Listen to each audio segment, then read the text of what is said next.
All right, Math 1 people, this is lesson 4.1, solving multiple step inequalities. This is the last chapter of the fall semester. Congratulations.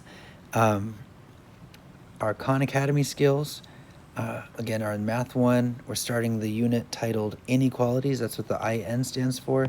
And the skills are the first and second skill in that unit. Before we begin, I want to let you know that all of these notes are actually a review of the inequalities that we learned back in chapter 1. That was a long time ago, so we need a review.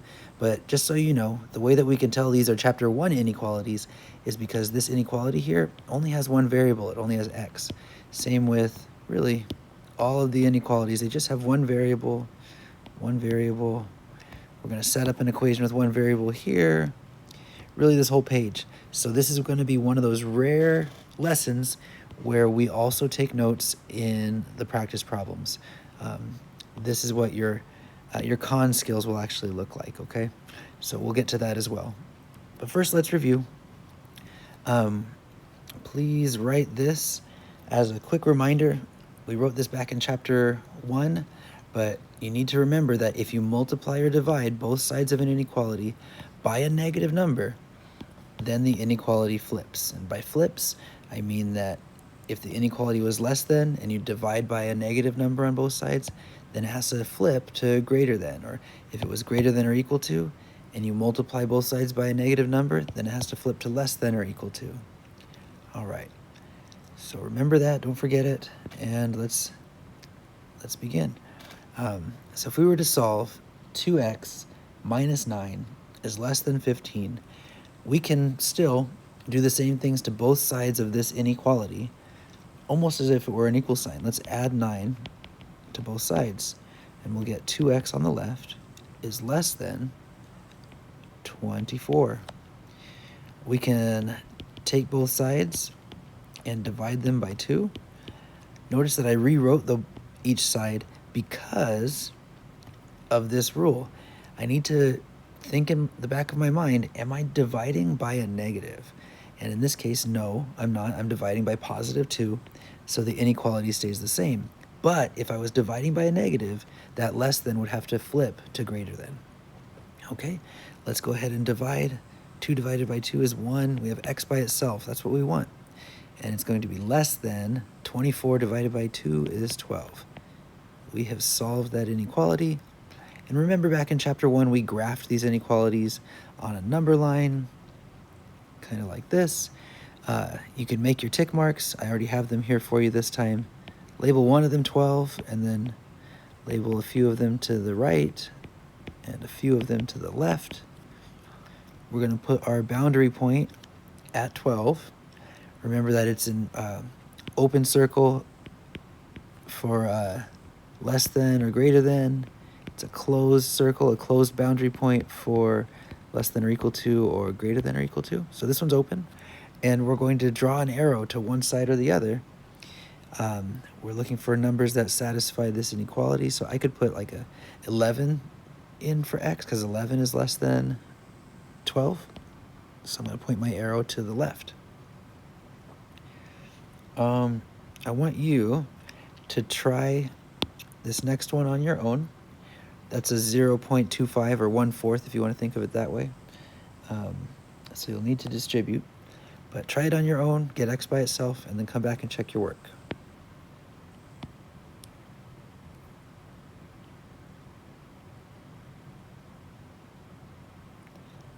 There we go. So if we take that 1/4 and distribute it, we'll get 1x plus 2. We can subtract 2 from both sides, and don't be fooled. That minus 2 doesn't mean we switch the direction. We're not dividing or multiplying. We're subtracting. So this less than or equal to needs to remain less than or equal to. And now we've solved for x. We put our boundary point at 10. And even though this is less than, I'm drawing the arrow to the right because it's not x is less than 10. It's actually 10 is less than or equal to x. So the numbers that would satisfy that inequality are numbers bigger than 10. You can also think of it as x is greater than or equal to 10, the alligator's eating the 10, or eating the x in either way that you write it. So there's our solution. Sometimes we get weird things that happen. Let's try one of those weird cases together. So on the next problem, I see that we have like terms. Let's combine those right away. So 2x plus 3x is 5x. That minus 5 needs to stay there. All right. And then we have a 5x on both sides of this inequality. Normally, we'd want to subtract one of the x terms from both sides so that we get x just on one side. But if we try to do that, the x is going to disappear on both sides. So we'll be left with 6 is greater than or equal to negative 5. We've seen cases like that with equations in the last chapter. Now we have inequalities. So when the x terms or the terms with a variable disappear, we still need to ask ourselves, is this a true statement or a false statement? And the statement 6 is greater than or equal to negative 5 is true. So we have infinitely many solutions, just like in chapter 3. When you get a true statement, there's infinitely many solutions. When we graph this is saying x can be any number. X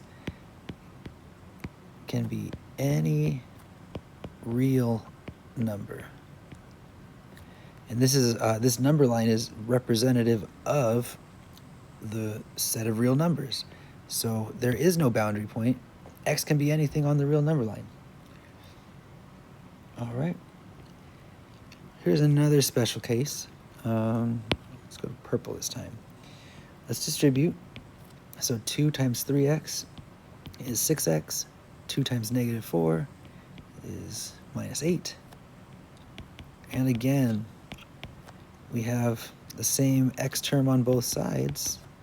They're going to disappear. So we have negative 8 is greater than 4.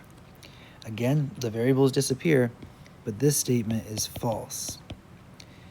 No matter what x equals, x can be any number we want, negative 8 will never be greater than 4. Because of this, there is no solution. We don't graph anything on the number line. There's no point on the number line that would make this true. Okay.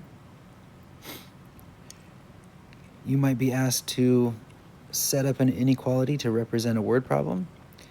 Again, this is technically a chapter 1 word problem, but it's a good review. So we have Timmy Cat on the prowl. The Kitten Crusader has caught 5 bad guys already and hopes to be able to catch 2.5 criminals every hour. What are the possible amounts of hours Timmy Cat needs to be on the prowl to catch at least 30 bad guys? So Timmy Cat could catch more than 30 bad guys, just not less. Okay? So this at least 30 bad guys, this means we're going to be comparing the bad guys that are caught to 30. Those bad guys, it needs to be greater than or equal to 30.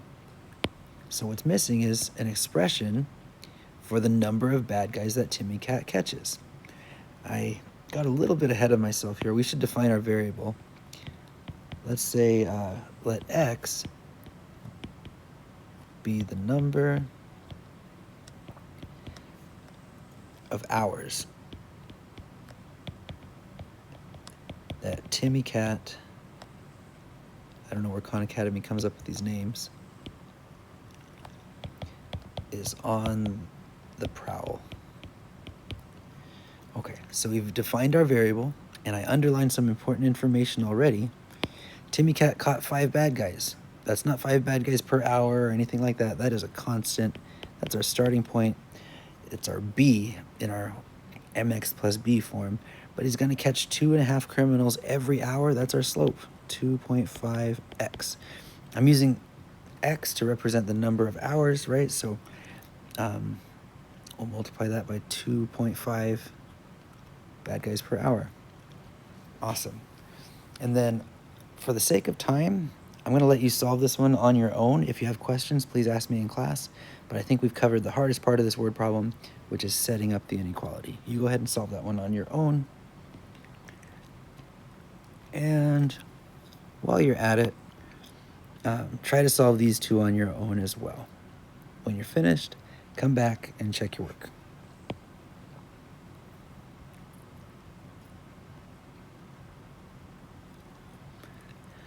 Okay, number one here. Oops. We need to distribute that 1/8. So we'll get 7/8 x minus 1. And then there's no more like terms to combine on either side. We can subtract 7/8 from both sides. And in this case, the x terms disappear. We get a false statement. So there's nothing to graph because there's no solution. There's no real number that x can be to make that true. And in number 2, we can add 8 to both sides, divide both sides by that -5 to get x by itself, but we're dividing by a negative. This is why I don't put the fraction bar here, because we have to give ourselves a chance to flip that inequality. So I rewrite both sides, divide both sides by -5, and the less than becomes greater than. The most common mistake I'll see is that people will leave it a less than and they'll graph the wrong way. They still have the right boundary point, but they just drew the arrow to the wrong side. You should be drawing an arrow to the right. Okay, that is it for our review of Chapter 1, Inequalities. We will be going more in depth on Chapter 4, Inequalities next lesson, but for now, when you start your con, it's going to ask you, is this point a solution to some inequality? And this is definitely a Chapter 4 inequality because it has 2 variables. So the only thing you have to do for now is plug in your x number right there. Let me get my marker out. There we go.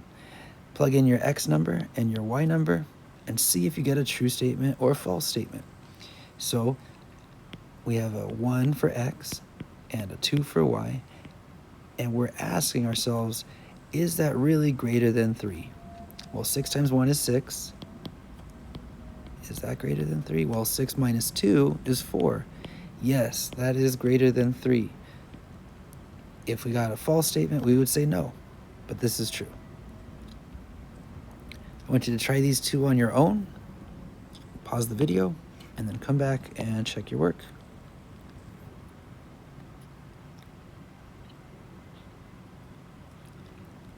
There you go.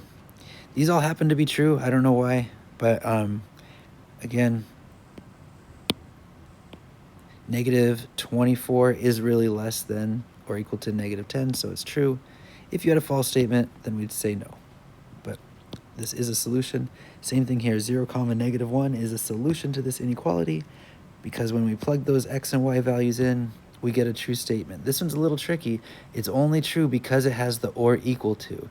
If it was strictly greater than, then it would be false. And then here's instead of using numbers in algebra like in these examples in number 1, number 2 is the same idea but with a graph. So if you want to know whether or not -2, 2 is a solution, you want to see, well, -2, 2 is this point right here. If it's in the shaded region represents the solutions. If the line is solid, then points on the line would be included in the solution, but points on a dashed line are not included in the solution. I'll write that out for you. If the line is solid,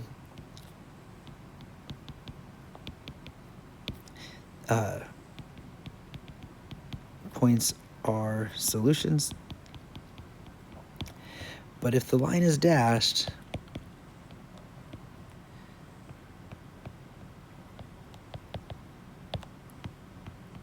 then the points on that dashed line are not solutions. Okay.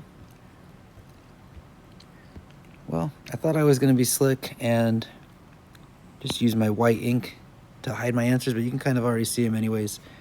Go ahead and try them on your own, check your work, and then come back. There we go. So as I was saying before, this is in the shaded region, it's a solution. This point is on the line, so you have to decide, is that line solid or dashed? Oops, I didn't highlight all of it.